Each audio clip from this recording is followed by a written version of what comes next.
And they're about to get off this plane, Brett.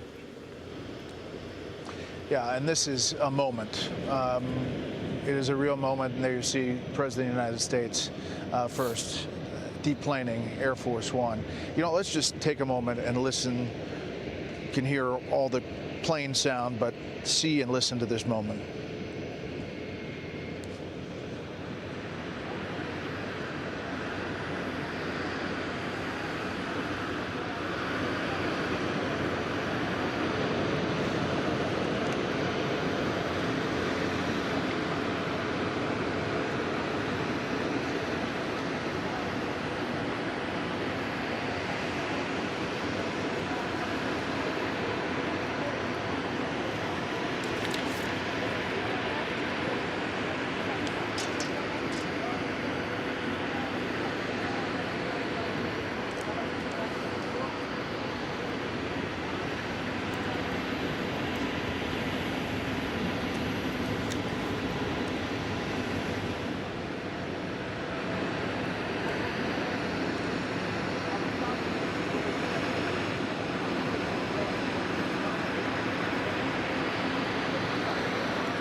to a ceasefire. Mr. President, what's your message to Vladimir Putin? Mr. Putin, did you underestimate Ukraine? President Putin, will you stop killing President civilians? Donald Trump and Russian President Vladimir Putin meeting on U.S. soil, not answering shouted reporter questions. A military flyover happening right now as they get ready to go into a private meeting. Not exactly one-on-one. They have other people in there. But this is the moment that will determine the future of whether there is a ceasefire, a peace deal, or what comes next. President of the United States of America and the President of the Russian Federation.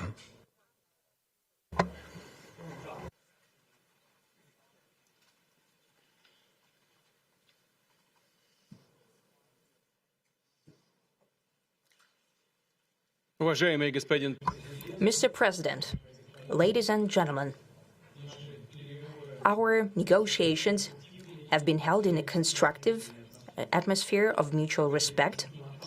We have very thorough negotiations that were quite useful. I would like to thank once again my American counterpart for the proposal to travel out here to Alaska. It only makes sense that we've met here, because our countries, though separated by the oceans, are close neighbors. So when we've met, when I came out of the plane and I've said, "Good afternoon, dear neighbor. Very good to see you. In good health and to see you alive." I think that is very neighborly. And I think that's some kind words that we can say to each other. We're separated by the Strait of Bering, though there are 2 islands only between the Russian island and the U.S. island. They're only 4 kilometers apart. We're close neighbors, and it's a fact. It's also important that Alaska has to do with our common heritage, common history between Russia and the U.S., and many positive events have to do with that territory. Still, there is tremendous cultural heritage back from the Russian America. For example, Orthodox churches and a lot of, more than 700 geographical names of Russian origin. During the Second World War, it was here in Alaska that was the origin of the legendary air bridge for the supply of military aircraft and other equipment under the Lend-Lease program. It was a dangerous and treacherous route over the vast emptiness of ice. However, the pilots of both countries did everything to bring closer the victory. They risked their lives and they gave it all for the common victory. I was just in the city of Magadan in Russia, and there is a memorial there dedicated to the Russian and the U.S. pilots. And there are 2 flags, the U.S. flag and the Russian flag. And I know that here as well there is such a memorial. There is a military burial place several kilometers away from here. The Soviet pilots that buried there who died during that dangerous mission. We're thankful to the citizens and the government of the U.S. for carefully taking care of their memory. I think that's very worthy and noble. We'll always remember other historical examples when our countries defeated common enemies together in the spirit of battle camaraderie and allyship that supported each other and facilitated each other. I'm sure that this heritage will help us rebuild and foster mutually beneficial and equal ties at this new stage, even during the hardest conditions. It is known that there have been no summits between Russia and the U.S. for 4 years, and that's a long time. This time was very hard for bilateral relations, and let's be frank, they have fallen to the lowest point since the Cold War. I think that's not benefiting our countries and the world as a whole. It is apparent that sooner or later we had to amend the situation to move on from the confrontation to dialogue. And in this case, a personal meeting between the heads of state has been long overdue. Naturally, under the condition of serious and painstaking work, and this work has been done in general.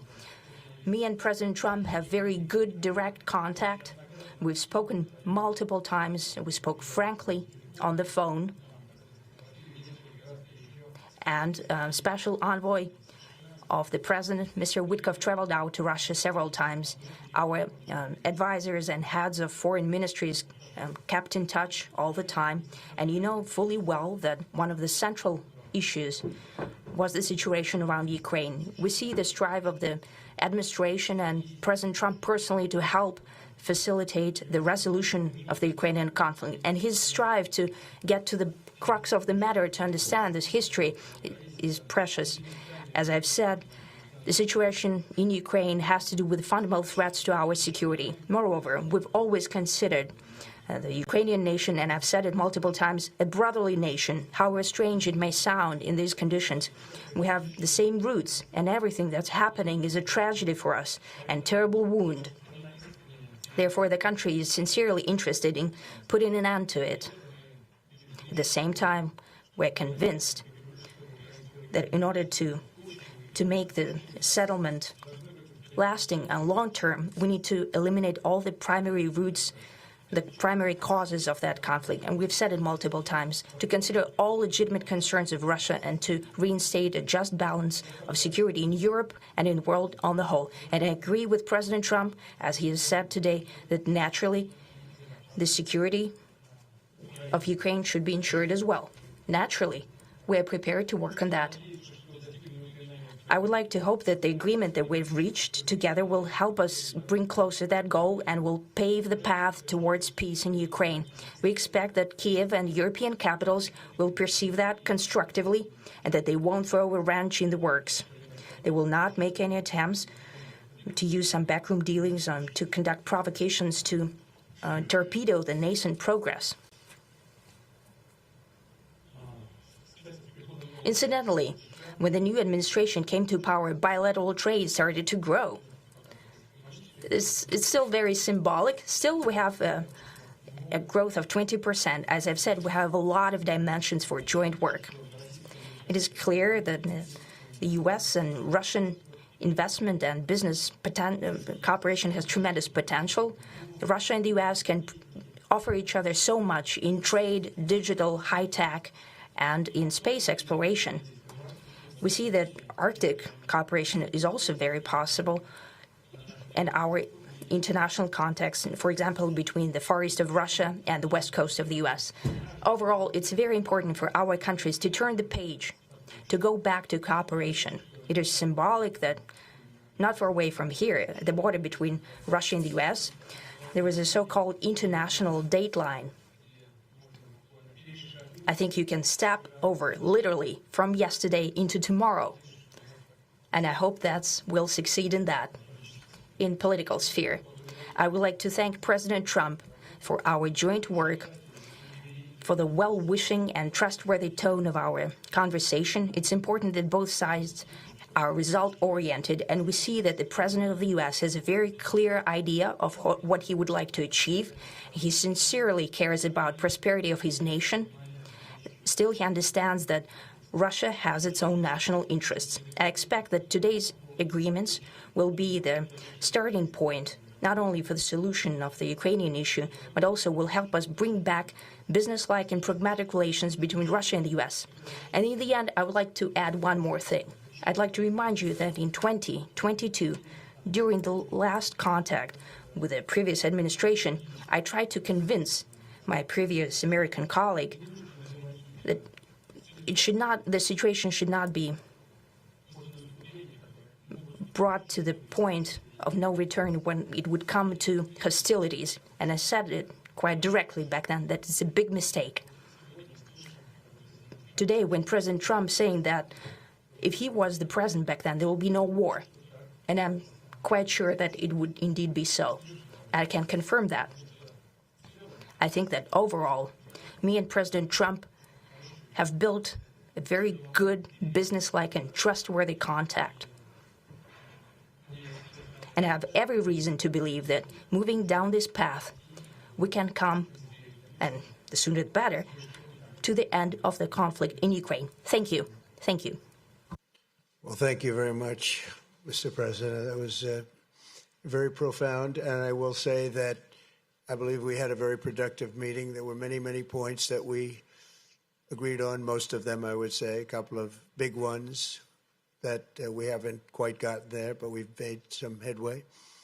So there's no deal until there's a deal. I will call up NATO in a little while. I will call up the various people that I think are appropriate, and I'll, of course, call up President Zelensky and tell him about today's meeting. It's ultimately up to them. They're going to have to agree with what Marco and Steve and some of the great people from the Trump administration who've come here, Scott and John Radcliffe, thank you very much. But we have some of our really great leaders. They've been doing a phenomenal job. We also have some tremendous Russian business representatives here, and I think, you know, everybody wants to deal with us. We've become the hottest country anywhere in the world in a very short period of time, and we look forward to that. We look forward to dealing. We're going to try and get this over with. We really made some great progress today. I've always had a fantastic relationship with President Putin, with Vladimir. We had many tough meetings, good meetings. We were interfered with by the Russia hoax. That made it a little bit tougher to deal with, but he understood it. I think he's probably seen things like that during the course of his career. He's seen it all. but we had to put up with the Russia hoax. He knew it was a hoax, and I knew it was a hoax, but what was done was very criminal. But it made it harder for us to deal as a country in terms of the business and all of the things that we'd like to have dealt with. But we'll have a good chance when this is over. So just to put it very quickly, I'm going to start making a few phone calls and tell them what happened. But we had an extremely productive meeting, and many points were agreed to. There are just a very few that are left. Some are not that significant. One is probably the most significant, but we have a very good chance of getting there. We didn't get there, but we have a very good chance of getting there. I would like to thank President Putin and his entire team, whose faces, who I know in many cases, other than that, whose faces I get to see all the time in the newspapers. You're almost as famous as the boss, but especially this one right over here. But we had some good meetings over the years, right? Good, productive meetings over the years, and we hope to have that in the future. But let's do the most productive one right now. We're going to stop really 5, 6, 7,000, thousands of people a week from being killed, and President Putin wants to see that as much as I do. So, again, Mr. President, I'd like to thank you very much, and we'll speak to you very soon and probably see you again very soon. Thank you very much, Vladimir. Next time in Moscow. Oh, that's an interesting one. I don't know. I'll get a little heat on that one, but I could see it possibly happening. Thank you very much, Vladimir. And thank you all. Thank you. Thank you. Thank you so much.